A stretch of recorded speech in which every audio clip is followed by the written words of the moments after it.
नाज़रीन, आवाज़ न्यूज़ में भली कार आऊं आहियां अली रज़ा मंगी ऐं मां आहियां ग़ज़ाल आबदो। सभ खां पहिरियां हिकु नज़र हेडलाइंस ते।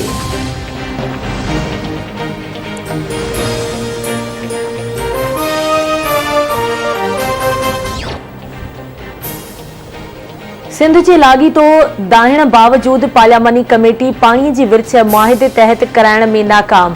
इरसा पारां चश्मा वटां पाणी चोरी थियण जो एतराफ़। MNA नवाब यूसुफ टालपुर जी सदारत हेठि पाणी वसीलनि बाबति स्टैंडिंग कमेटी इजलास में मुल्क अंदरि पाणी जे हवाले सां मुख़्तलिफ़ मामलनि ते गौर वीचार कयो वियो। सिंध जे मेंबर ज़ाहिद जूणे जो ॿुधायो त सिंध खे इरसा एक्ट तहत पाणी नथो मिले। ख़रीफ़ में गुडू बिरास ते 35 ऐं कोटली ते 65% खोट रही। पाणी विर्छ जे हवाले सां मुआहिदे ते रूह मुताबिक़ अमल दरामद थियणु घुरिजे।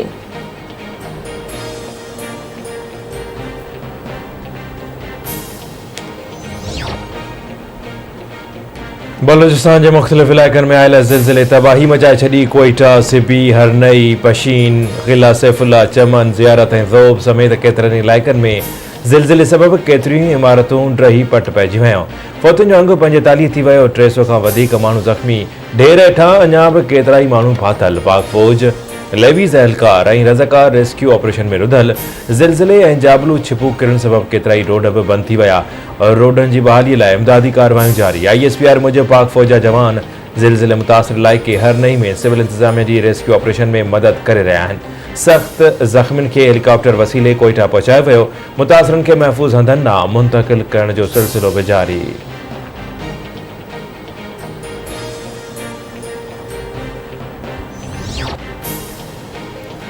नवाज़ शरीफ़ जो वक़्तु गुज़री वियो। शहबाज़ शरीफ़ मुफ़ाहिमत जी कोशिश कंदो आहे। मरियम नवाज़ उन ते बुहारो फेराए छॾींदी आहे। इदारनि ख़िलाफ़ बयान ॾिना पिया वञनि। मरियम नवाज़ पाक फ़ौज ख़िलाफ़ वॾा खूनी बयान ॾेई रही आहे। फ़ौज जमहूरियत सां गॾु आहे। हसास इदारनि खे निशानो नथो बणाए सघिजे।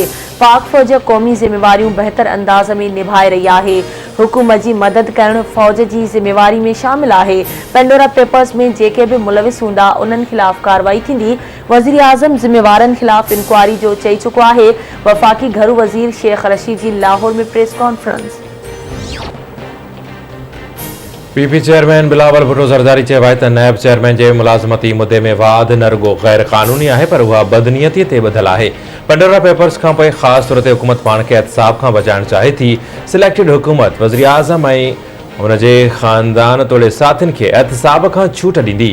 अपोज़िशन खे निशानो बणाइण जो अमल जारी रखणु चाहे थी।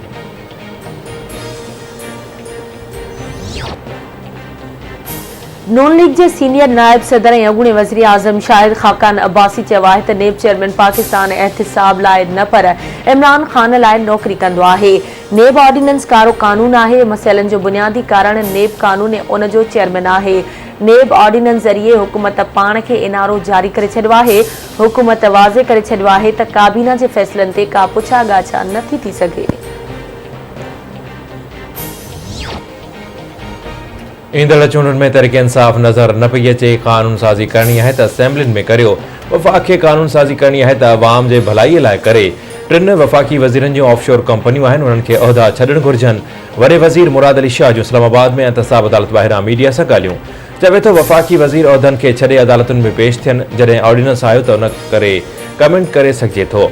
मुल्क में महांगाई करे अवाम जो जीअण जंजाल बणायो वियो आहे।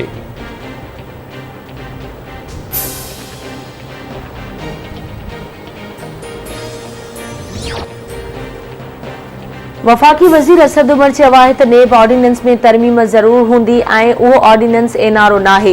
ऑर्डिनेंस नेब खे उन जे असुल मक़सद ॾांहुं वठी वञण जी कोशिश आहे।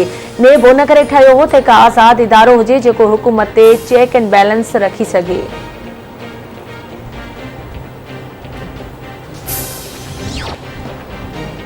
सिंध हुकूमत मुख़्तलिफ़ खातनि में कोटा तहत 318 नौकरियूं ॾियण जी मंज़ूरी ॾेई छॾी। चीफ सेक्रेटरी सिंध मुमताज़ शाह जी सदारत हेठि इजलास में सिहत, रेवेन्यू, मकानी इदारनि वारे खाते, school education, works and services तोड़े एक्साइज़ खाते में फ़ौती कोटा तहत 318 नौकरियूं ॾियण जी मंज़ूरी ॾिनी वई।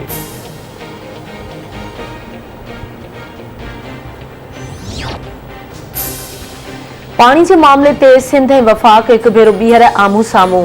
पाणीअ जी विरछ लाइ इरसा जे टे फार्मूला खे सिंध सरकार रद्द करे छॾियो। सूबाई सलाहकार मंज़ूर वसाण जो चवणु आहे त 91 वारे ठाह तहत सिंध खे हिसे जो पाणी ॾिनो वञे। इरसा जो फ़ैसिलो ग़ैर क़ानूनी ऐं ग़ैर आईनी आहे।